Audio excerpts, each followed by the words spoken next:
Welcome to Central Georgia Focus, the Ask Mayor Miller edition. I'm your host today, Liz Fabian from the Center for Collaborative Journalism. Mr. Mayor, you're fresh off your State of the Community address with the Greater Macon Chamber of Commerce last week. You looked ahead 2, 4, 6, 20, even 100 years for the future of Macon. So what do you want people to know about the state of Macon-Bibb County? Well, the state of Macon-Bibb County is great. I think that people need to know that we're a growing community. We have a lot of work to do in the next several years, and we're going to continue to do that. The first thing I want them to let them know is, despite all the talk about new buildings and things like that have to happen, we're certainly going to take care of those roads first. That's why I'm proposing $25 million initial amount of money to pave roads, and I think that's important. People want that, and it's something they voted for the SPLOST. And keep in mind, we're only spending about $700,000 a year on roads. That's our match from the LMIG. So basically we're going to be taking $25 million and hoping to do that to make sure we do that in the next 3 to 4 years. So I think it's going to be a dramatic increase, and I think we'll use more than $25 million, but that's a good start. I've been in some meetings recently where they were talking about how GDOT, the Georgia Department of Transportation, will be resurfacing Broadway and Martin Luther King Jr. Boulevard up until Oglethorpe and down to the roundabout. But they're saying that, you know, it's been paved over and paved over and paved over, and the asphalt's at the top of the curb. And they were thinking that we may need a new memorandum of understanding with GDOT about that. Your thoughts on how to better work with them? Well, I mean, they make the ultimate decision. We have had communication with them about maybe having Macon-Bibb County take over that whole road and maybe that not being a state highway. So those are some talks that continue to happen. Those are about, you know, moving the trucks off that road. So we'll see what happens with that. But right now it's their baby to take care of. We're going to let them take care of it. And, you know, certainly we want to do the best job we can for that entry and exit into our community. You started off the State of the Community talking about the big boom event that started off this year, which was, of course, the implosion of the downtown hotel. You want more big boom moments. Like what, Mayor? Well, just continue to do the things we're doing. Big boom moments mean when we bring our community together. That January the 1st morning, everyone in Macon-Bibb County is together. They're excited about progress that we're having coming to our community. They want to see some great things in our community, things that we've been waiting on for quite a while, whether that's doing some affordable housing in neighborhoods or hiring an engagement person, you know, to do things for our community, or whether that's building a new building. Those are things that bring us together and helps everyone in our community. So we're going to have a lot of those moments in the next couple of years, beginning with the airport, and of course continue to do all the wonderful things we have around our city. Of course, you mentioned too the RFQ, the request for qualifications for a new arena. And there's a delegation that's traveling to Baltimore. We'll take a look at their arena. You've been to Savannah, seen their arena. What are you envisioning for Macon with SPLOST dollars? Well, it doesn't necessarily mean we're going to use SPLOST dollars for that. I want people to understand that. We have a limited amount of money, $450 million to do for SPLOST, and we can't do all those projects with SPLOST dollars. So you're going to have to be very creative on how you use your funds. The facility that you're going to in Baltimore is managed by OVG. They're a part owner of that facility there. They invested in that, and of course they happen to be our local rep here in Macon, so that's a great tie there. We need some outside investors to come in and help finance these things. We're also looking at some other things like communities do, maybe a tourism improvement district where you have a certain fee that goes to the hotel to help fund those things. So we're certainly in need of a new arena and also a new hotel convention center, and I think those are some things that could be on the horizon. And you also mentioned new houses just a second ago, but you specifically in the address talked about at Brookdale, and I know you have plans around Cliffview Lake Park. So can you tell us a little bit about the affordable housing push that you're expecting?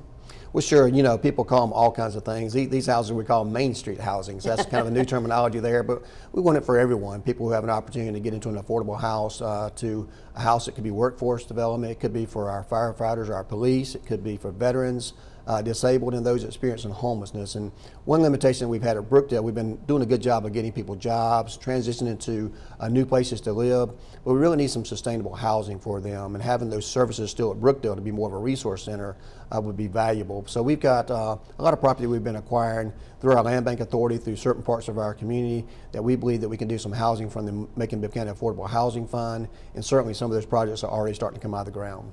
And then at the conclusion of your speech, you said you were ready for more, whether it was 2 years, 4 years, or 8 years. But the local legislative delegation did not take up the commission's request about examining possibly a third term for mayor to make it equal with the commission. So what are your options? Well, there's plenty of options. Number one, I don't live my life again on whether or not I'm going to be mayor for another 4 years or not. I think that it's just in the moment. But it took 4 years for the SPLOST to get on the ballot as well. Mayors have tried it before I got here and were unable to migrate that process. People come and go. People that were definitely supportive of a third term possibility a couple years ago are no longer there. So you're going to see people coming and go, I would imagine. Politics is very fickle this year. It's an election year coming up, 2026, so there's going to be a lot of moving parts. Certainly, I've been asked myself to run for several positions, and something I'm prayerfully considering. Right now, my number one goal is to be mayor of Macon-Bibb County, whether that's 2 years or 4 years or even 8 years. I'm going to work every day like it's my last day and get these projects pushed through like they should be. Of course, the Macon Melody recently published a report about you investing $100,000 in campaign funds into various different political campaigns. Can you explain your rationale for that, or how you go about selecting who you're going to support? Sure. I think that's just something every campaign does. I think they left out a bunch of parts about, even the governor himself used a lot of his money to fund local candidates and state candidates that he felt like was on the same part of his team to push initiatives through. You always want people to work well together, to share the same common sense of community. I don't make any apologies for it. Matter of fact, I'm sorry it's only $100,000. I wish we could put $200,000 or $300,000 in there, and I look to doing that in the future. These are legal avenues that you have set up by the government and state and federal, and we're going to use those avenues. So just surprisingly enough, no one in Macon has ever figured that out in the past, and I think that's why we struggle. So we're going to continue to build a strong team of people, like-minded people working together and try to move our community forward, and I hope I'll be able to do the same for years to come. Because when you raise money for a political campaign, there are restrictions on how it can be spent, and if it's not spent on your campaign, then what are your options? Well, I don't use it on my own campaign, of course. That would be improper to do that, to promote myself if I gave money to a PAC. I thought these were like campaign war chest funds that you were distributing. Campaigns? Well, campaign funds come into my account. We can transfer those over to a PAC. We can transfer them over to a C4 which I opened myself in 2023, which is allowed by law. I don't do anything without speaking to lawyers and make sure we do everything correctly, but you got to be able to support the people, and there's, they can't cooperate, they can't collaborate. Like the person you're supporting don't even know they're being supported. They know they get mailers out, they know they see their name being advertised there, but that's important. That's why it's called an independent committee. These things are set up for a purpose of that, and there can't be any collaboration. So it doesn't surprise me. Matter of fact, it's a matter of fact that people who have money spent on them don't even know that people are out there working on their behalf. If you look at every political campaign, including this last one we had with the President of the United States, how many ads did you see on TV with somebody else's name? You didn't have Kamala Harris's name on there, our Vice President. You didn't have Trump's name on there. You had paid for by such and such, such and such. So this is just a normal occurrence, and people need to understand that that's just business. And of course, like you said, you wanted people who are going to be supporting your agenda to be in these other places of power, because even as mayor, you can't do it all yourself. That's right. And some of them win, some of them lose. I mean, that's just partly what happens. I think I've said it before. Several commissioners did not support my campaign when I ran for mayor. But I got on as mayor, and we worked out things together and worked out a very good agreement there that we had, and we worked together. So I think it's not always going to be something that's going to be confrontational. You can not support someone and let them win the office and then turn around and work well with them hand in hand.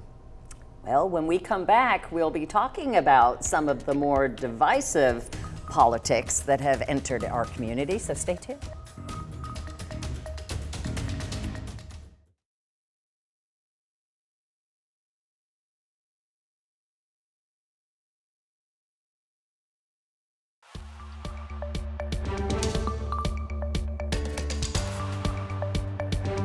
Welcome back to Ask Mayor Miller, your opportunity to ask questions of the mayor of Macon-Bibb County.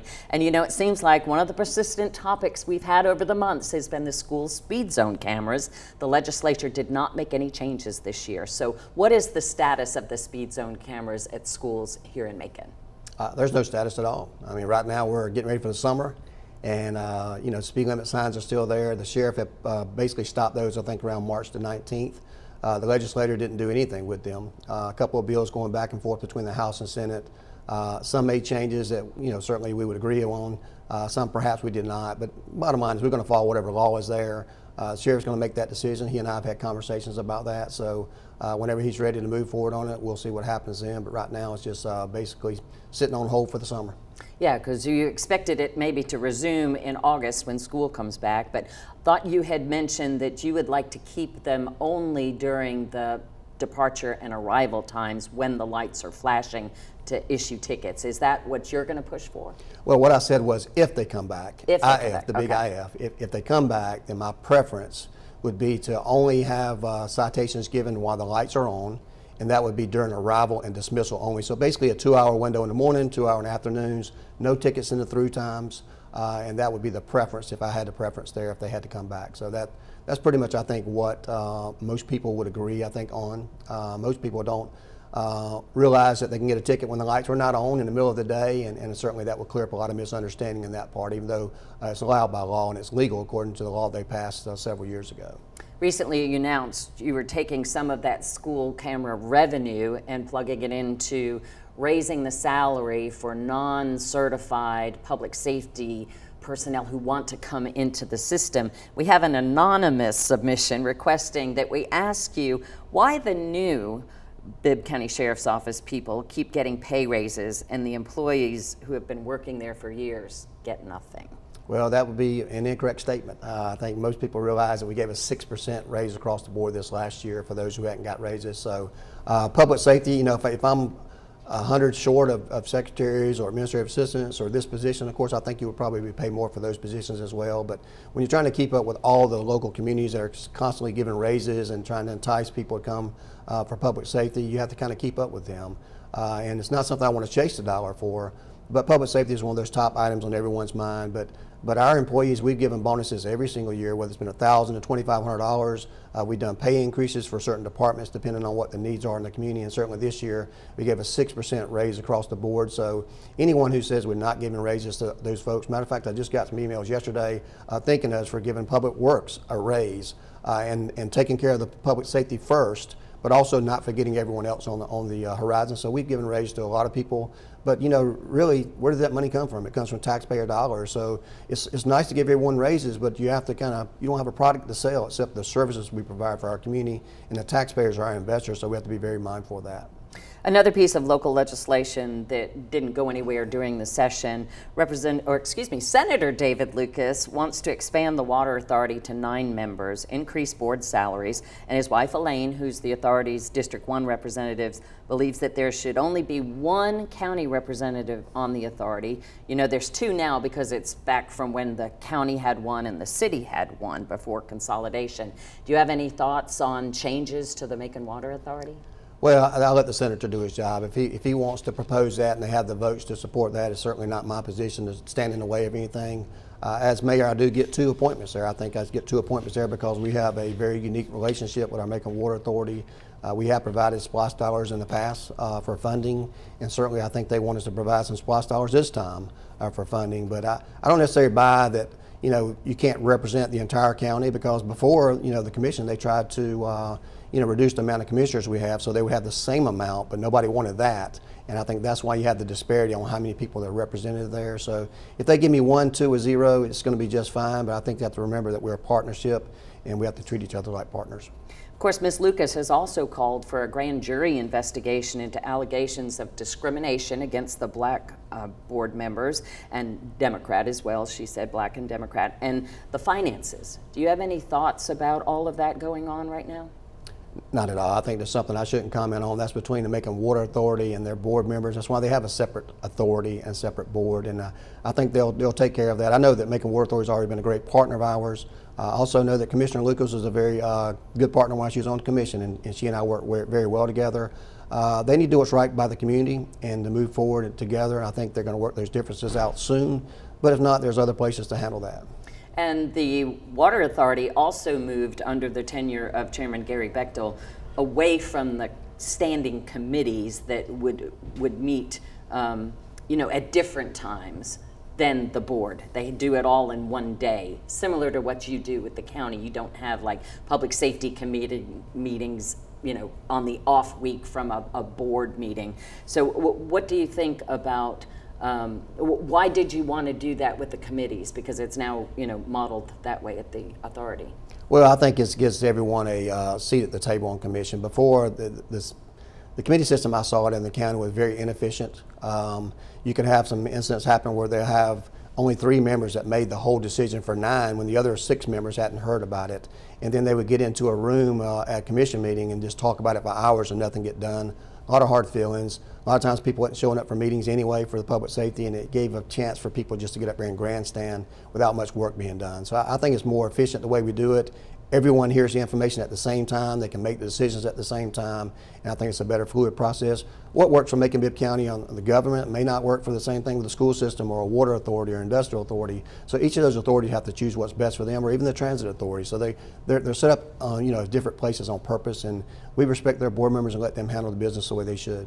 And there is a difference, I should probably point out too, that the water authority still has their committees. They just all meet on the same day. They start at 2 with the committees, and then they bring in the board meeting at 4 one day of the month. And y'all are at least meeting twice, maybe 3 times, depending on whether you have a committee of the whole the other day. But you just don't have the specific committees anymore, like appropriations and public safety and such like that. Now, you did mention about the stormwater and water and sewer issues with the 200-year infrastructure that we had. They even caused one of the culverts on Plum Street Lane gave way at the end of March.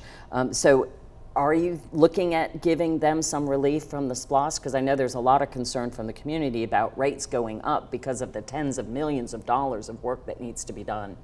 Well, first of all, it's not a true statement that rates go up because of anything to do with those flooding areas. So that's entirely separate. The rates that people pay for the water has 0 to do with wastewater or stormwater. I think most people have to separate that. We could give them $50 million and their water rate's still going to go up because they're below where they probably should be based on the prices of chlorine and things of that nature and what it costs to do that. So at the same time, it doesn't mean it'll go up because we don't give them money. So those are separate and distinct, have nothing to do with each other, and I think people need to realize that. They've made it clear on several occasions at the Water Authority. I do watch their meetings because I have to know what's going on in the community, and of course I do talk to the director and the chair on occasion that we serve on other boards together. So I think people have to understand that. We're a good partner, but at the same time, the previous administration worked out a deal with the Water Authority where we didn't get any franchise fees that we should be getting from a utility in exchange for giving them some valuable assets in our community and allowing them to receive the wastewater, stormwater fee that they get, and also taking responsibility for the levy that they had there. So you can't contract that right away and then place it right back on Macon-Bibb County, even though we do know we have to partner and there's some concerns there, and I think we're going to work well to address them. When we come back, we'll share a concern of a local resident about overcrowding in bars. So stay with us.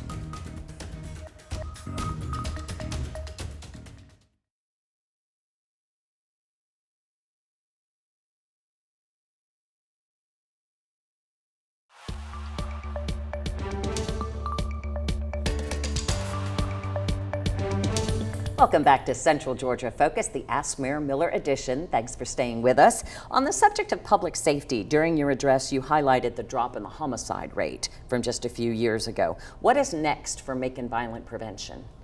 Well, to continue to build the capacity that we have. We want to make sure that those folks that we gave grants to can be sustainable for the future. So making sure that we can pair them up with like-minded people to have them not reinventing the wheel, but kind of have people start as a mentor and project together. So I think building capacity in all those organizations and keep doing what we've been doing has been one of the reasons we've been very successful in a short period of time. But it's the only way it's going to keep going forward. You can't just continue to fund these things year after year.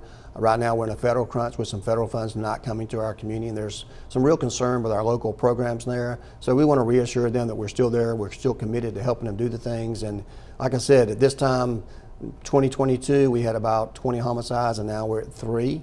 We want to be at 0, right? Nobody losing their lives. But at the same time, that you can't overlook the progress that we've made.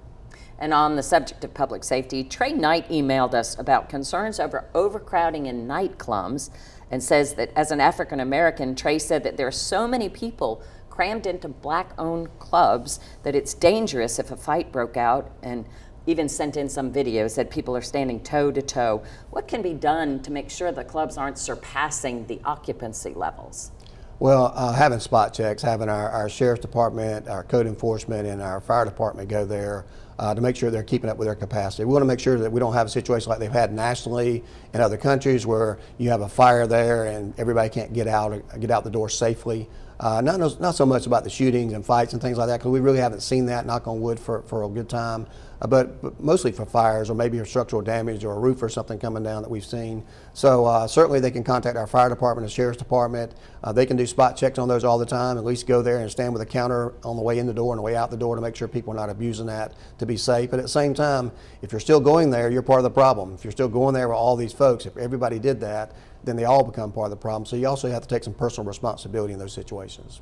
Visit Macon and Newtown Macon organized a trip of local community leaders to go to Baltimore, Maryland as an intercity trip. A couple of years ago, went to Oklahoma, to Tulsa and Okmulgee. So what do you hope a delegation like that brings back to the community? Well, some knowledge, best practices, that's usually what you hope for. I haven't been on one of those trips yet, but I know that Tulsa was a good trip for them last year. I'm sure they'll learn a lot from the Baltimore trip this year. I was on the planning committee, so I do know some of the things that's going on, but I won't spoil that. But there's a lot of great things you can be exposed to that maybe you can see Macon is really doing well. We're way ahead of the game on this, to kind of brag a little bit and feel good about what we're doing here. At the same time, there may be some things there that we could do better, and we may learn that from them and bring it back to our community. Many of the things we have in our community, we brought from best practices from other parts of the country. We've been able to put our own, spin on that and do it very well here in Macon. So we want to continue to do that and keep building those types of relationships. Urban Development Authorities Alex Morrison and Chamber President Jessica Walden just went to Harvard. You went there to speak. So what is going on in Macon that Harvard is so interested in? Well, they see that we're doing some great work in our community. We're not unlike other communities, with our population and our demographics across the United States. And they see us getting named the best place to live, the most affordable place to live, the best place to visit.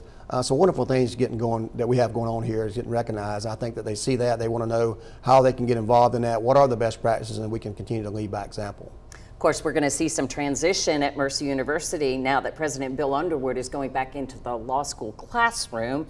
Larry Brumley is retiring. What do you expect to see at Mercer with these changes? The same great business they keep doing. I think they continue to churn out good quality leaderships there, and I know that they are going to have a great pool of people to choose from, and I'm satisfied that the next leader in that capacity is going to do a wonderful thing for Mercer and for Macon-Bibb County. Of course, summer recreation season is coming up. I know the pool at Dolores A. Brooks is going to be restored, so it's out of commission at least for the beginning of the season. What do you expect from other recreation centers this summer? Everything's looking pretty good. I think we always have a challenge sometimes with vandals or things breaking down at the last minute. We can't control that, but we put the money where it's supposed to be at. We also make arrangements for those folks to go to different places to participate in the swimming and other things like that. So it's going to be a great summer this year, and we're looking forward to it. Well, we only have a minute left, but another thing you raised in the speech, a lot of people do a lot of traveling this time of year. You said that we're going to be getting new passenger carriers at the Middle Georgia Regional Airport. So what's the takeoff time for that? When's that going to happen? Well, I can't give you all my surprises there, but we do have one or two commercial carriers that we're have very good talks with, and I'm looking forward to that runway getting extended there, looking for the new FBO there, and certainly it's going to come some commercial airlines that are finally making a serious look because of all the investment we made out there and the great work we're doing there. So you'll see some things on our agenda very soon to kind of give you a little indication that things are about to happen. Any specific destinations that you're looking at? No, I can't say that, but I can say that it'll be some great venues that we've done our studies on, and also places you can connect to other places around the world. Well, thank you, Mayor, with connecting us and your administration and the public. Remember, you can always send your questions to mercerccj@gmail.com, because we do this every month, so you're never too early, never too late. We'll just catch you the next time. Thanks for joining us.